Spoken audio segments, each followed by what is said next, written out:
Halo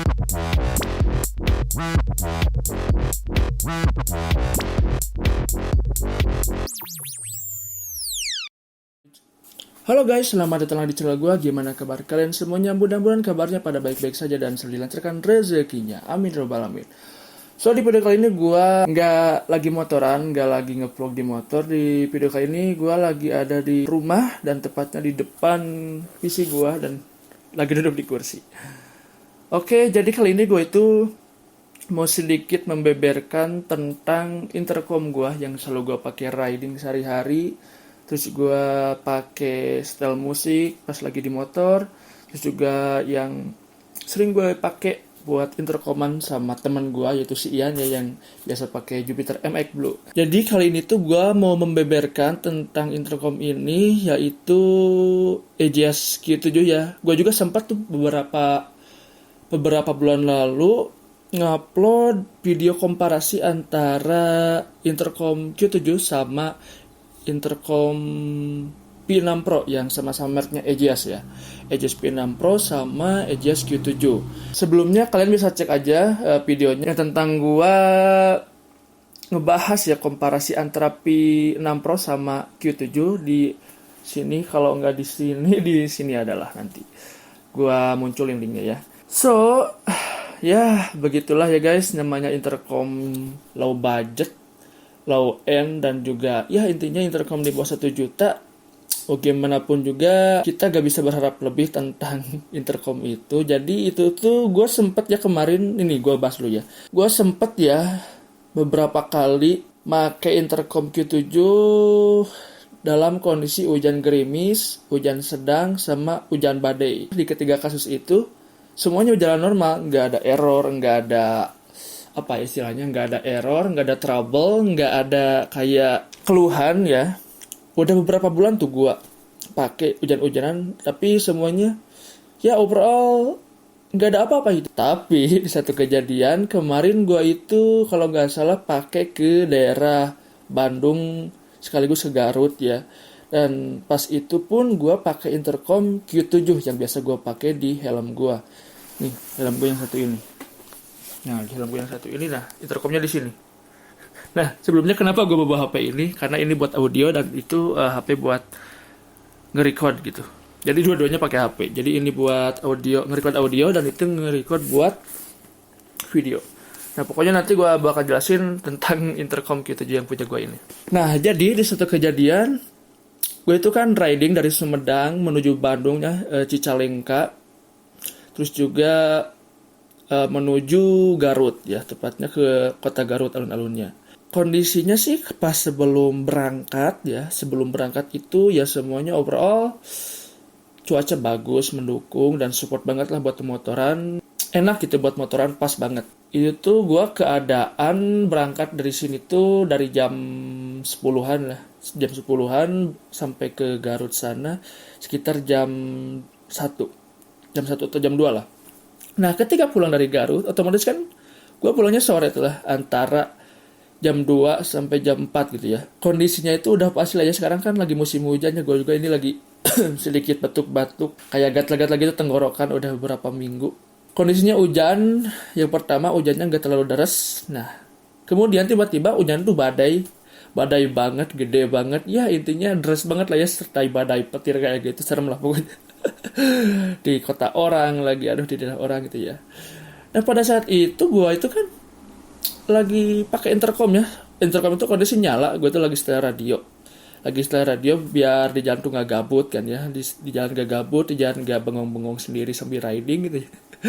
Gue tuh setel radio, dan ketika gue udah kehujanan selama 1 sampai 2 jam lah ya, kurang lebih 1 sampai 2 jam, tiba-tiba, nah bentar-bentar gue mau nyebut dulu intercom gue dari helm. Oke, ini dia intercomnya. Seperti yang kalian lihat, ini tipenya EJS Q7. Duh, rambut gue gak enak banget dilihat ya. Oke, di intercom ini ya EJS Q7. Jadi si EJS Q7 ini tiba-tiba error guys. Tiba-tiba error pas gue dalam perjalanan hujan deras pas 2 jam setelah hujannya. Pas 2 jam gue riding keadaan masih hujan deras tuh. si intercom gue tuh tiba-tiba kayak si speakernya tuh ngerebek kayak gimana aja gitu kalau misalkan kita lagi stereo tapi nggak ada sinyal gitu, ngerebek aja. Nah, ngerebeknya itu yang sebelah kanan doang, yang kiri nggak ada suaranya. Aduh, parah banget sumpah. Nah, abis itu kan gue penasaran ya, gue cek dulu, gue melipir dulu ke pinggir jalan gitu ya, melipir dulu ke pinggir jalan. Gue cek, masih warna biru, masih kedip-kedip biru, tapi si ininya tuh, si suaranya tuh ngerebek gitu, nggak ada suara radio, nggak ada suara apapun, cuma ada suara noise doang. Nah, abis itu gue coba matiin ya, terus nyalain lagi, ternyata masih tetap aja. Terus gue paksain lah nyalain ya, terus gue lanjut riding lagi, masih gue nyalain intercomnya, gue lanjut riding. Abis itu tiba-tiba mencet sendiri. Mencet sendiri ngonekin si ini nih, si tombol A nya ini nih, ngonekin si tombol A nya ini buat connect intercom coy.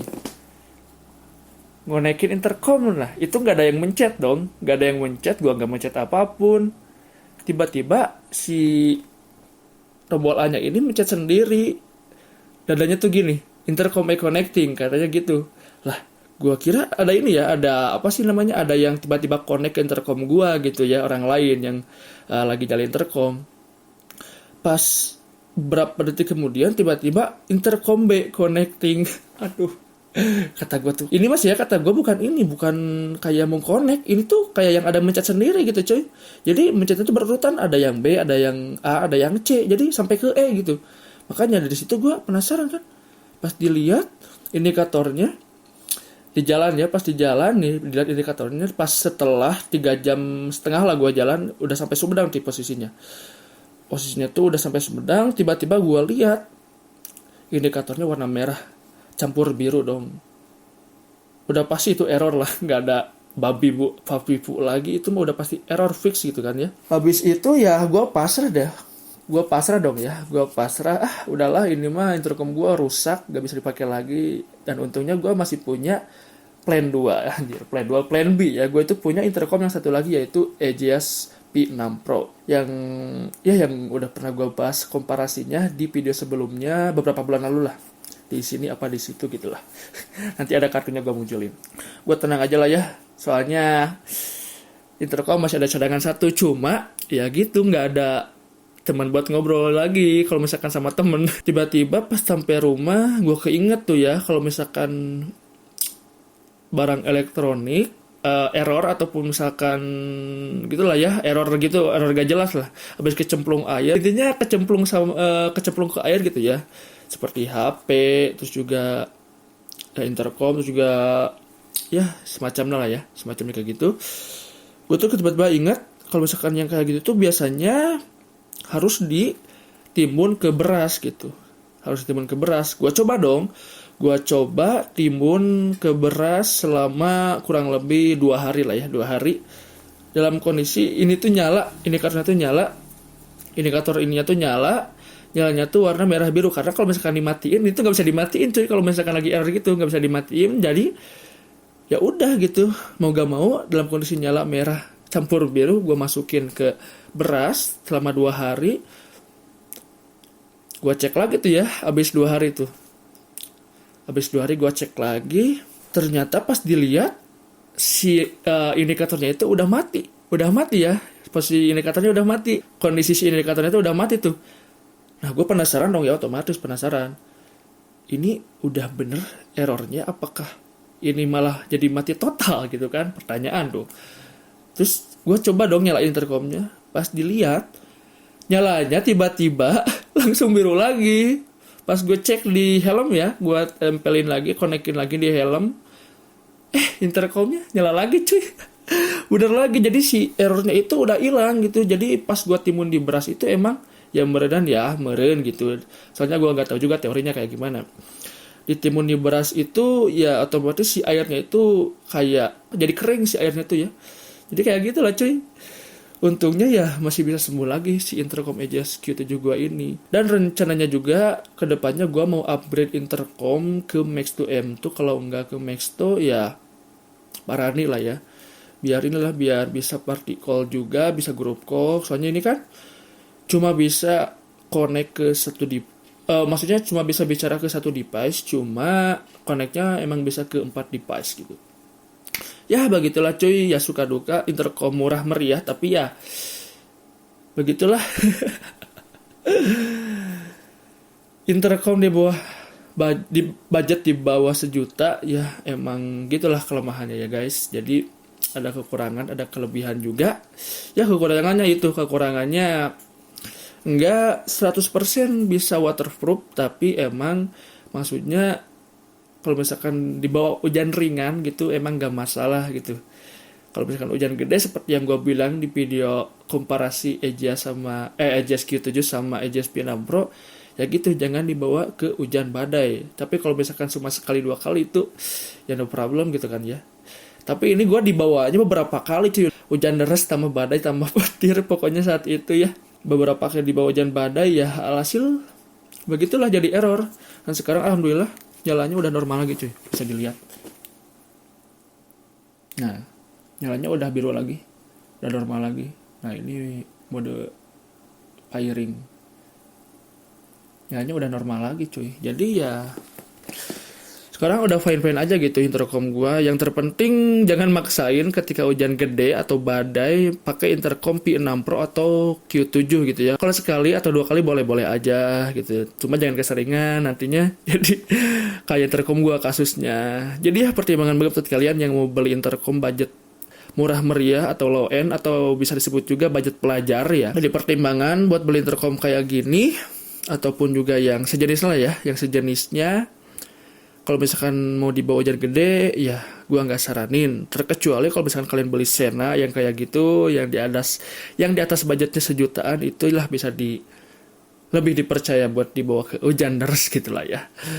Oke, mungkin begitu aja video dari gua. Ya mudah-mudahan info ini bisa bermanfaat buat kalian, karena ini gua udah jadiin eksperimen ya intercom gua jadiin eksperimen buat kalian semuanya yang mau beli intercom budget pelajar alias murah meriah. Ya video ini buat referensi lah buat kalian pertimbangkan, biar kalian kalau misalkan kebutuhannya buat hujan-hujanan ya ini nggak worth it gitu. Cuma kalau misalkan hujan sedang masih ringan gitu hujannya, ya itu nggak apa-apa, masih bisa tertoleransi. Ya begitulah guys. Jadi ya pokoknya mohon maaf banget gue saat ini ya, beberapa bulan ini gue jarang upload video karena di samping itu gue sekarang udah punya banyak kesibukan di toko gue, kesibukan juga ya tugas-tugas dari klien ataupun juga project-project dari klien yang emang deadline-nya itu mepet-mepet, kadang seminggu, kadang nggak sampai seminggu, kadang 1 hari, kadang 5 hari. Ya begitulah yang namanya project-project ya. Tuntutan klien itu ya memang begitulah. Oke, mungkin sekian dulu video dari gua. Maaf banget kalau misalkan ada salah-salah kata dari gua dan juga menerangkan dan menyampaikan informasinya kurang jelas gitu ya, mohon dimaafkan. So, jangan lupa di like, comment, share, and subscribe. See you in the next video. Bye-bye.